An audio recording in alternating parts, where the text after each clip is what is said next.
How do everyone, and welcome back to Royville in 4 color. This is where I go through comics I picked up or just talk about the industry or anything about comics that strikes my fancy. So I am going to be talking about comics that I picked up this week, and I have a little bit of a big issue at the end, which I'm really excited about, but I did get quite a bit this week. So without further ado, let's get into them. These aren't in any order, but I will start with my polls and then some comics that I just happened to come across. So, first comic up is Wolverine. Now, I'm going to have to use my readers here a little bit. So this is issue Wolverine 42. It isn't the answer to life and everything. However, it is the second part of the Sabretooth War. Now, I just started picking up Wolverine recently because I was really liking Benjamin Percy's Ghost Rider run. And I did pick up a lot of Wolverine back in the 80s and 90s. Yeah, I'm kind of an old guy. But this isn't really hitting it for me. It does say it's for mature readers, mostly because of the gore and blood. Wolverine has a very incredible healing factor, and he needs to use it. Also, Sabretooth and his boys, women, boys, men, other Sabretooths, are no holds barred. A lot of individuals are getting eliminated, killed as they're trying to get to Logan. But I haven't been reading X-Men recently, so all of that is kind of falling flat. However, I do like the art. The writing is really good. I'm going to stick with it. The next one that I got is actually kind of a big issue. Well, size-wise. I am a fan of the... Oh, wow, that's horrible. I am a fan of the Valiant universe. And Ninjak was never one that I really picked up, but now that they're kind of resurfacing with new issues and new things, I think I've done a Exo-Man of War Unconquered, and I'm really liking that series, so I thought I'd start getting some of the other series that they're currently doing. I did read a little bit of Ninjak back in the day, and I liked the kind of the Bond-esque super spy type thing. He is a ninja, hence Ninjak. If you really want me to go into why he's called Ninjak, put that down in the comments. I did like this. It's only 2 issues, and it's kind of a mini, so you can see here, it's kind of a mini graphic novel. I did like the issue. I liked the story. However, it was kind of simplistic, but it is a spy story, so kind of James Bond-esque. There's the bad guys. You go at the bad guys, you save the world. There is a little bit of something that happens to Ninjak in this, and I don't want to spoil it for you, but I did like the writing. I liked the story overall. I am a Bond fan. I do like spy thrillers and the like. I wish it would have been a little bit more, I guess, deep, more Tom Clancy, kind of, if you are familiar with that writer. However, it was good. The art was okay for me.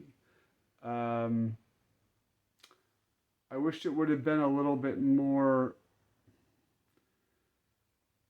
more real-esque looking. It did look pretty cartoony. Um, Maybe it was one of the writer's first forays. However, it wasn't that it was bad. It just really kind of wasn't for me when I was reading this issue. All right. So, the next one I got is Green Lantern, Alan Scott, Green Lantern, number 4. Really liking this run, really like this series. I think that the interplay, I'm assuming it is a reimagining a little bit of his origin, and because of his relationship with the bad guy. I don't want to really spoil anything. It is a good story.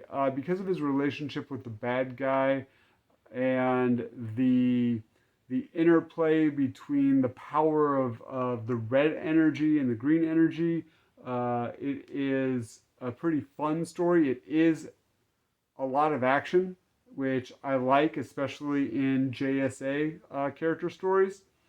So, all around, really good read in my opinion. Written by Sheridan, and I haven't read anything else by him, but I might start picking it up.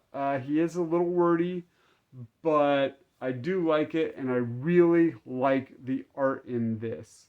I do think it fits the JSA really well, and I think I'm having a problem. There we go. All right. Sorry, I'm trying some new lighting things, and it obviously, yeah, I'm trying some stuff. Okay, so, however, really good issue, really good run. I strongly recommend Alan Scott Green Lantern. All right, the next one I am going to go with is kind of an anthology. My comic shop does a thing where sometimes they'll give like #1 issues as kind of incentives just for free. So, give them a little bit of that hit and they'll come back for more, if you know what I mean. But this is Ghost Machine, and it's a anthology series, or not series, it's an anthology book that has a bunch of different stories in it for what is going to be, I think, the Ghost Machine line coming from Image, and it is being spearheaded by Jeff Johns, Green Lantern fame, my beloved JSA.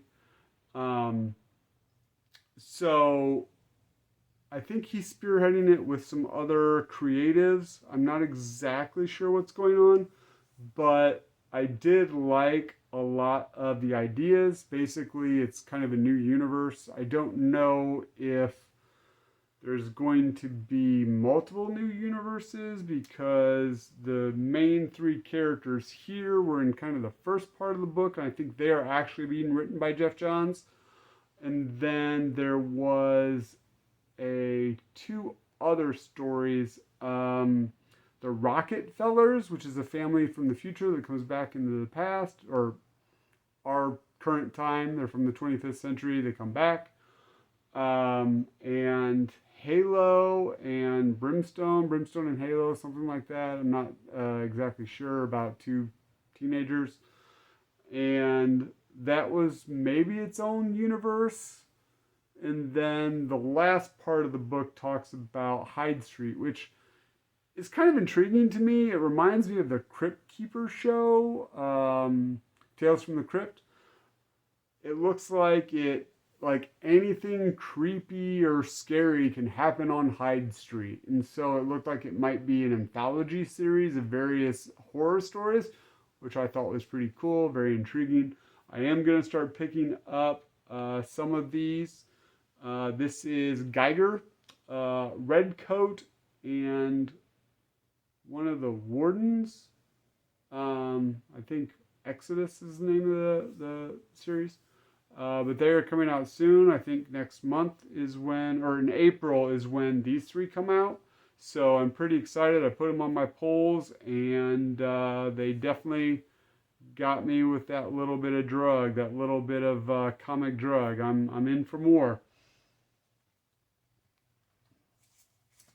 All right, next one is, I think it's World Tree. That's what I heard everybody calling it.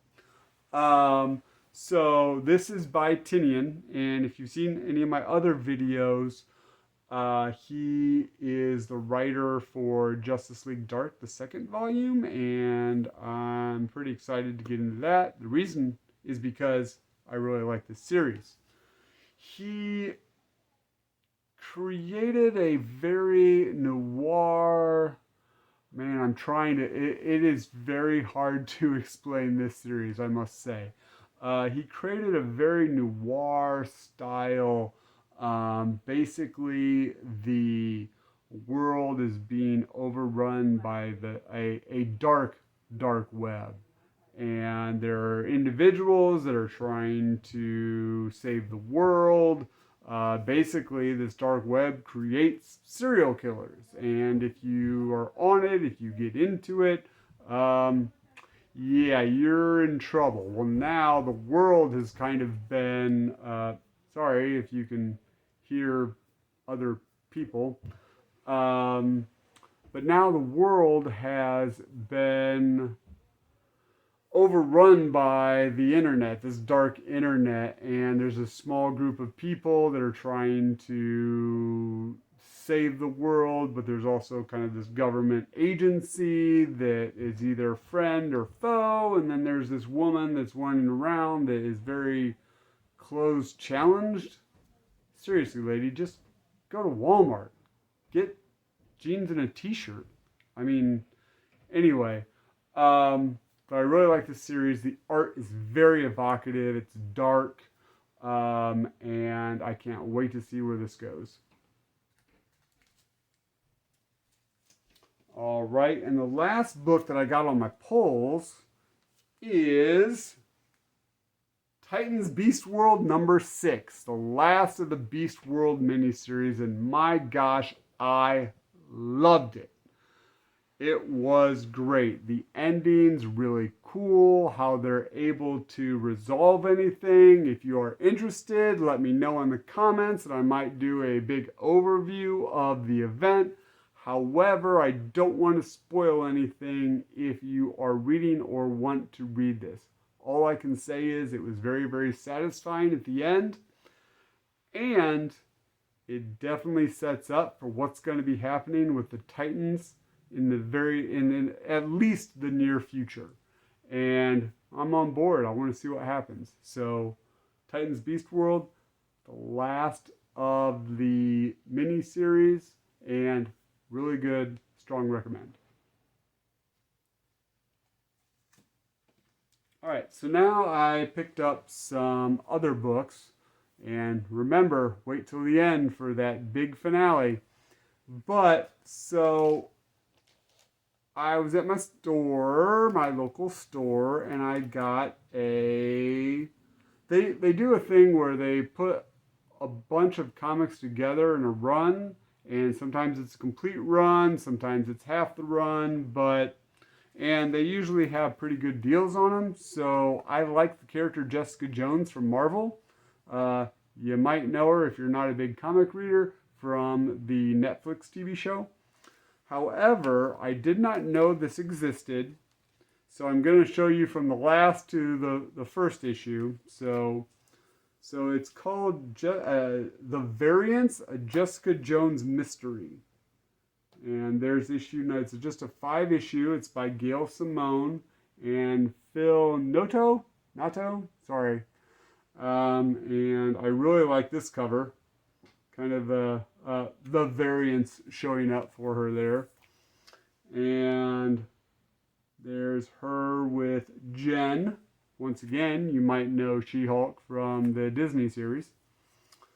And a little bit of Jessica Jones with Daredevil there. What's going on? I thought you were married to somebody else, a little Luke Cage guy. And then issue number 1.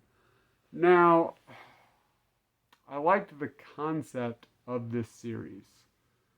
Basically, something happens and there's a bunch of variants from multiple worlds of Jessica Jones coming to, I guess, Earth 616, the prime Marvel universe. It might have been better if it was more than 5 issues, because it seemed like they were rushing through a bunch of things.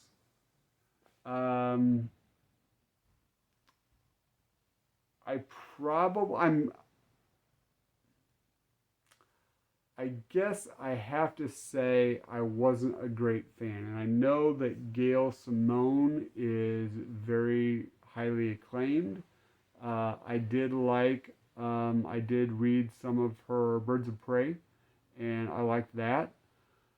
However, I just couldn't get into this series. I mean, I read the whole thing. It was fun, but it just kind of seemed like it might have been like somebody had a pitch for an idea and they said, well, we don't have anything going on with Jessica Jones. Why don't you just use her for the story? And just kind of fell flat for me. There were some highlights. I did like some of the variants that showed up. I wish they would have been maybe a longer series so that you could explore them a little bit more. Some of the variants did seem kind of one-dimensional because I think it's only 5 issues. For example, there is in another universe a Jessica Jones that became Captain America. However, every other line is, "Get up, soldier!" Like, okay, but I get that's kind of a catchphrase, but does she have to say it every panel? I don't know. I did like Jennifer She-Hulk in here. I liked their interplay. I thought that was really good. Gail Simone wrote She-Hulk really well. However, I don't know if I can recommend this for someone. But that being said, I do have something I do recommend. And it's still Jessica Jones. So I picked this up. This is after the Alias run, because the Alias run was her maiden run. And it looks like Brian Michael Bendis, the creator of the character, is back writing her for this run. I did look it up. I think it's like 30 or 24 issues or something, and I only have issue number 1. She gets out of jail, and then Luke sends a bunch of people to ask about their child because they're married and they had a child. I don't know why she would know where the child is if she was in jail. However, it was entertaining. Hopefully the child's okay. Not really sure what's going on with that, but it's moody. Brian Michael Bendis really gets the character because, well, he created the character, so he writes her very, very spot on. The art is very kind of noir, kind of dark. That's another thing about the variants. It was kind of upbeat and almost somewhat photorealistic at times, which, coming off of Alias and reading Alias for many, many issues, kind of jarred me a little bit. However, I am going to try to pick up more of these. I really like this series. I like Jessica Jones, and it is so Jessica Jones. Strong recommend. All right, so you know how I like my boy Dick Grayson. Well, I saved my pennies, and I finally got a big key. Here we go. The first appearance of Dick Grayson. In facsimile. Like, it just came out. This isn't the expensive one. However, it is fun to have a copy of it. I liked going through it. I thought it was a lot of fun to just kind of pretend back in the day, a kid kind of opening up this comic for the first time, finding Dick Grayson on there, becoming Robin. And it was a very fun time. Now, granted, yes, it is a facsimile. It just came out, I think maybe a month ago. I asked if my comic store had a copy of it, and they still had a copy of it, so I snatched it up. And now I own the first appearance of Dick Grayson. For, a modern version. But it was still fun looking through it. All right, here we go. I have 2 books left. One of them, a very, very big key for me. Might not be for everybody, but it is a very big key for me. So, you know how much I like Justice League Dark, and I like those characters. Well, the first one I want to show you is Doorway to Nightmare. The first appearance of Madame Xanadu. I really liked this issue. The art kind of reminded me of old horror comics, and I thought that was fun. It's a very simple premise. A woman, I'm not exactly sure when this was written. I think maybe the 80s, because basically Farrah Fawcett comes in and needs help from Madame Xanadu. And it's a very simple premise. The writing was very kind of noir and horror fun.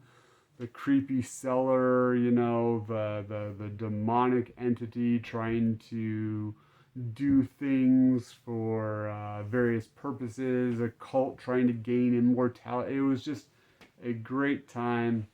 I'm glad I was able to pick it up, and first appearance of Madame Xanadu. So I've gotten one of them now. All right, here it is. Here's what you've been waiting for. Actually, no, not even a drum roll. This is like 2001 big. So here we go. If you want, I'll give you a second to sit down. Or get a drink. It's up to you. Got it? Are you? Okay, here we go. All right. Bum, bum, bum, bum, bum, bum, bum, bum, bum, bum, bum, bum, bum. Yep, here it is. The first appearance of John Constantine. God, I love this book. I am so excited. I was able to pick it up from my local comic shop. They do this thing where they allowed me to get it over time. I'd put a little bit down every time I went in, and I was finally able to pick it up. Swamp Thing 37, first full appearance of John Constantine, and I just love it. I loved reading it. Basically, the story is that something happens to Swamp Thing in previous issues. Nobody cares. And he is basically rejuvenating himself, resurrecting himself. And Constantine comes to talk to him because something's going on. And Constantine is just a right kind of an a-hole, but he's a man on a mission, and it definitely gives me David Bowie, Ziggy Stardust vibes. Even one of the panels, he's in a club, and there's like weird lines, like a light on his face, just like a Bowie cover.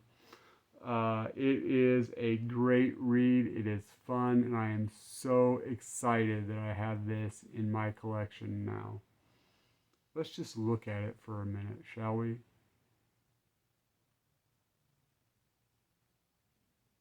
All right, well, I'm going to keep this up while I do the outro. So, I thank you all for coming to see my video again. If you liked what you see, if you'd like to see more of this, please like, subscribe, leave a comment, hit the notification so that you will know when I drop a new video. And, you know, always remember what your mom said. If you gotta be a dick, be a Grayson. Goodbye, everybody.